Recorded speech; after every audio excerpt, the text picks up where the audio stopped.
ఎన్నికల్లో నిలబడ్డప్పుడు ఒక సామాజిక వర్గానికి చెందినటువంటి కొంతమంది ఎమ్మెల్యేలు మంత్రులే ఆయన ఎన్నికలకు మేము ఎందుకు పనిచేస్తామా అని ఒక ఆయన అమెరికా పోయిండు, ఒక ఆయన ఆస్ట్రేలియా పోయిండు, ఒక ఆయన ఇటు పోయినాడు.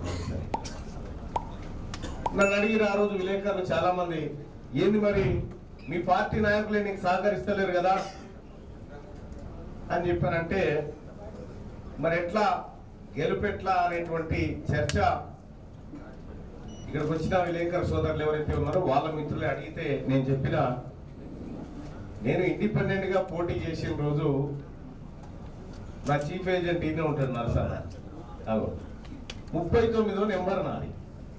బ్యాలెట్ 70-73 మంది పోటీ చేస్తే 39వ నెంబర్ ఇండిపెండెంట్ గా పోటీ చేస్తే ఆ రోజు పట్టభద్రులంతా ఇంత పేపర్ నిండి ఉన్నటువంటి బ్యాలెట్ పేపర్ 39వ నెంబర్ యాడుందని ఎంకులాడుకొని అద్దాలు సరి చేసుకొని 1,00,000 ఓట్లు గుద్దిపోయినారు.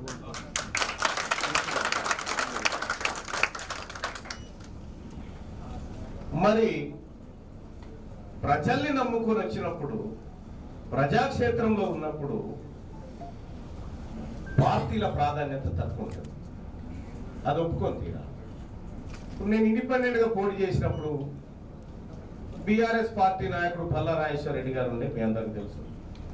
వందలాది కోట్ల రూపాయలు ఖర్చు పెట్టినప్పటికి కూడా కొద్ది తేడాలో ఓడిపోవడం జరిగింది. ఆ రోజు తీన్మార్ మల్లన్న ఎక్కడ కూడా కృంగిపోకుండా ప్రెస్ మీట్ లో మాట్లాడి చెప్పిన, ఈ ప్రజాస్వామ్యాన్ని చెరబట్టినటువంటి వ్యక్తులను ప్రగతి భవన్ నుంచి బయటికి గుంజుకొస్తా అని చెప్పిన అన్నట్టుగా కార్యక్రమాన్ని చేసి చూపెట్టి, ఆ తర్వాత ఎన్నికల్లో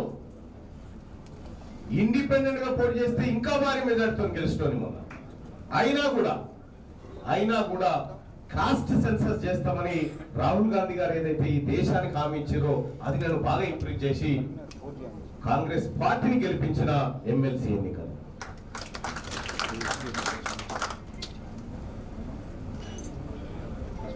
చాలా మంది ఆందోళనకు గురైతా ఉన్నారు.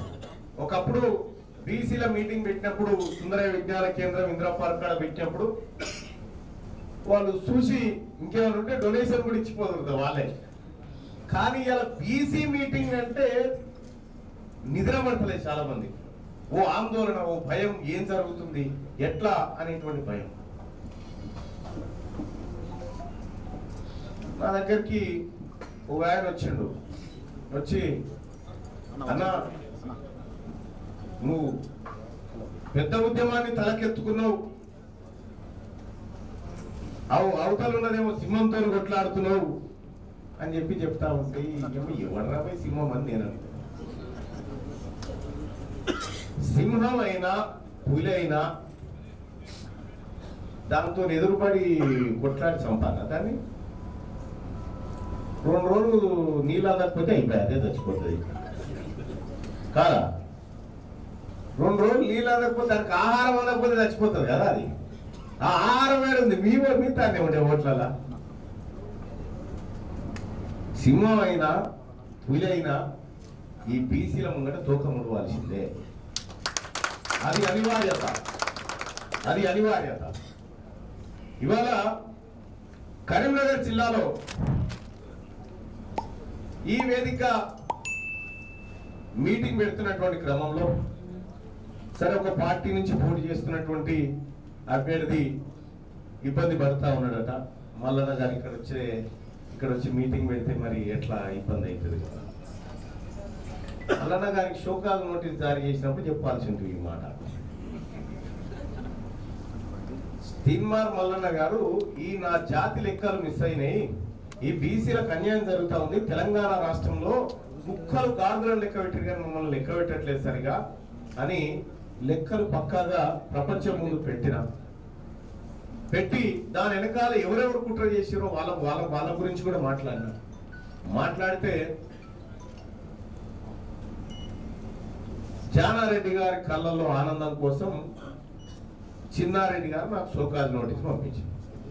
తీన్మార్ మల్లన్న నువ్వు పార్టీ కార్యకలాపాలకు వ్యతిరేకంగా మాట్లాడుతున్నావు అంటాడు. పార్టీ కార్యకలాపాలకు వ్యతిరేకమైన నాకు అర్థం కాదు. అయితే విషయం ఏంటంటే వీళ్ళకి ఏర్పాటు తెలుసు అని కాంగ్రెస్ పార్టీ కాన్స్టిట్యూషన్ బుక్ అని ఒకటి ఉంది, అది తెచ్చిన వీళ్ళకి తెలియదన్న విషయం నాకు అప్పుడు అర్థమైంది. ఇలా కనీసం ఈ సోయి కూడా లేదని అప్పుడు అర్థమైంది నాకు. అక్కడ మా పార్టీ నాయకుడు రాహుల్ గాంధీ గారు పార్లమెంట్ లో లేచి ఓబీసీ నాయకులారా మీ జాతులకు అన్యాయం జరుగుతుంది, లేవరు, మీరు లేచి మాట్లాడండి అని ఆయన చెప్తుంటే నేను లేచి మాట్లాడితే వీళ్ళకి ఇబ్బంది అయింది. మీకు ఇబ్బంది అయితే నేనేం చేస్తామని దానికి. ఇవాళ తెలంగాణ రాష్ట్రంలో బీసీ అనేటువంటి మూవ్మెంట్ ని ఇట్లా ఎన్నో మట్టి బిడ్డల మధ్యలో వచ్చి పెకులించుకుంటూ రావడం జరిగింది. ఇక్కడ దాకా ఈ ఉద్యమానికి ఎంత అద్భుతమైన నినాదాన్ని ఇచ్చాడు చిరంజీవి గారు. ఇస్సా అంటే వాటా కావాలని అడుగుతా ఉన్నాం. తెలంగాణ ఉద్యమానికి నీళ్లు నిధులు నియామకాలు ఎట్లలో ఇవాళ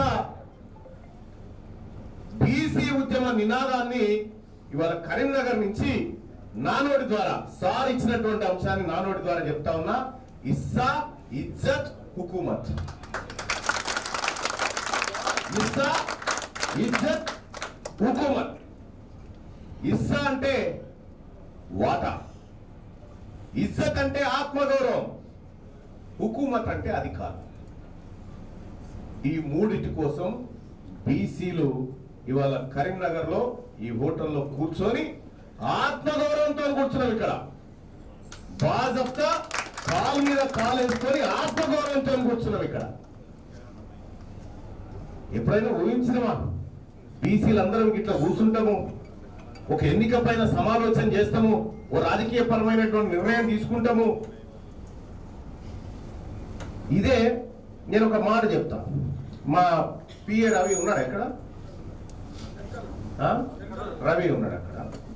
నా ఆఫీస్కి ఒక ఆయన వచ్చాడు, ఆల్ కోర్స్ లో చదివేటువంటి ఆ పిల్లగాళ్ళు ఎవరో వస్తే కొంచెం డిస్కౌంట్ ఇప్పియండి అన్నా అని చెప్తే నేను మా రవికి చెప్పి మాట్లాడి ఏదో చేయవా అని చెప్పిన. 10 రూపాయలు తగ్గేది, 10 రూపాయలు. ఇక రెండోది ఇగో అయినా మల్క కొమరయ్య కొడుకు ఢిల్లీ పబ్లిక్ స్కూల్ కి సంబంధించినటువంటి ఒక డిస్కౌంట్ అడిగినా ఇగో 70,000 రూపాయలు తగ్గించారు.